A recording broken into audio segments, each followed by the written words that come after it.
सर्वांचा आराध्य दैवत छत्रपती शिवाजी महाराजांचा अश्वारूढ पुतळा आता भारत पाकिस्तान सीमेवरती पूंछ इथं बसवण्यात येणार आहे। आपण बघू शकतो हाच तो भव्य दिव्य अश्वारूढ असा पुतळा आहे आणि हा पुतळा पुण्यामधून खरं तर निघालेला आहे आणि ठिकठिकाणी या पुतळ्याचं जोरदार जल्लोषात स्वागत जे आहे ते करण्यात आलेलं आहे। आणि राजधानी नवी दिल्लीमध्ये देखील नवीन महाराष्ट्र सदनामध्ये मोठ्या उत्साहात या छत्रपती शिवाजी महाराजांच्या पुतळ्याचं स्वागत खरं तर या ठिकाणी करण्यात आलेलं आहे।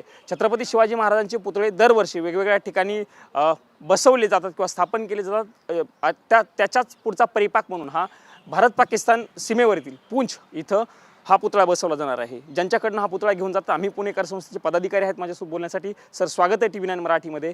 हा पुतळा तुम्ही घेऊन निघालेला आहात, स्वागत कसं होतंय ठिकठिकाणं आणि आता पुतळा साधारणतः कधी बसणार?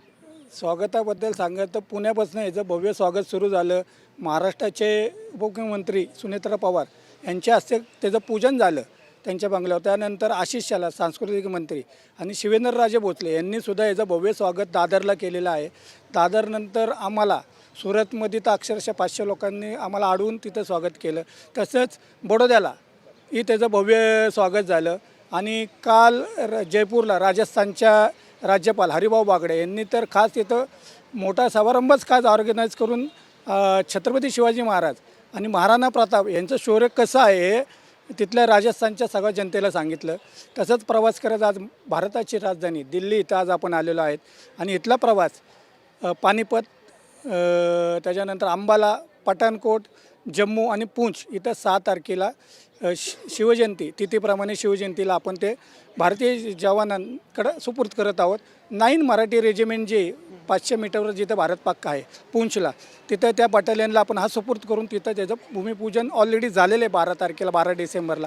तर याची स्थापना तिथं आपण करतोय आणि त्याची स्थापना साधारणतः कुणाच्या हस्ते करण्यात येणार आहे आणि पुतळाची जबाबदारी कुणाची असणार, कारण हा पुतळा ठेवावा व्यवस्थित लागणार? सर्वात महत्त्वाचं आहे ह्याची जबाबदारी म्हणजे खरं सांगू का, आम्हाला ज्यावेळी आर्मीने 6 महिन्यापूर्वीच पत्र दिलेलं आहे की तुम्ही फक्त महाराज घेऊन या।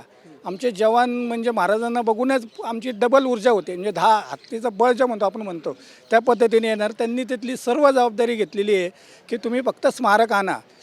आपण स्मारक फक्त घेऊन येत नाही, तर ह्याच्याबरोबर आपण काही त्यांच्याबद्दलचं इतिहासातली काही पुस्तकं, काही साहित्य वाघनखांसारखे असू दे, तलवारीच्या काळातले असेल, तर काही महाराजांचे वंशज आहेत त्यांनी काही वस्तू आपल्याला डोनेट केलेल्या आहेत, तेही आपण या पुढच्या टप्प्यामध्ये तिथं संग्रहालय स्वरूपात करताना याची सगळी सुरक्षिततेची जबाबदारी भारतीय सैन्याने घेतलेली आहे।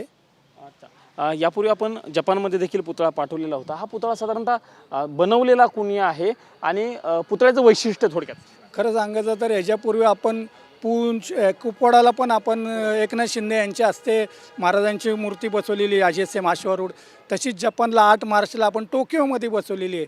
आणि ह्याची हा सुद्धा जो पुतळा आहे आपण आत्ता बघता अश्वारूढ पुतळा, ह्याची हाईट 9 फूट असून ह्याचं वजन 280 किलो आहे आणि ISO फायबर। आणि पुण्यातील ज्येष्ठ शिल्पकार विवेक खटावकर आणि त्यांचे 2 सुपुत्र विराज आणि विपुल यांनी ह्याची 2 महिन्यामध्ये आपल्याला निर्मिती केलेली आहे आणि 6 तारखेला ह्याचं तिथीप्रमाणे ह्याचं स्थापना होणार आहे। धन्यवाद आमच्याशी बातचीत केल्याबद्दल। जसं हे पदाधिकारी सांगत होते आपण बघितलं की हा पुतळा आता राजधानी नवी दिल्लीमध्ये आलेला आहे, देशाच्या राजधानीमध्ये, आणि उत्साहामध्ये या पुतळ्याचं स्वागत जे आहे ते केलं गेलेलं आहे। आणि अशाच पद्धतीनं 6 तारखेला तिथीप्रमाणे छत्रपती शिवाजी महाराज यांच्या जयंती दिवशी भारत पाकिस्तान सीमेवरील पूंछ इथं करत हा अश्वारूढ पुतळा जो आहे तो स्थापन केला जाणार, त्याची पूर्ण जबाबदारी आहे ती भारतीय सैन्याने घेतल्याचं देखील पदाधिकाऱ्यांनी TV9 मराठीशी बोलताना सांगितल्याचं आपल्याला बघायला मिळालेलं आहे। कॅमेरामन विनोद कुमार सह मी प्रमोद जगताप, TV9 मराठी, नवी दिल्ली।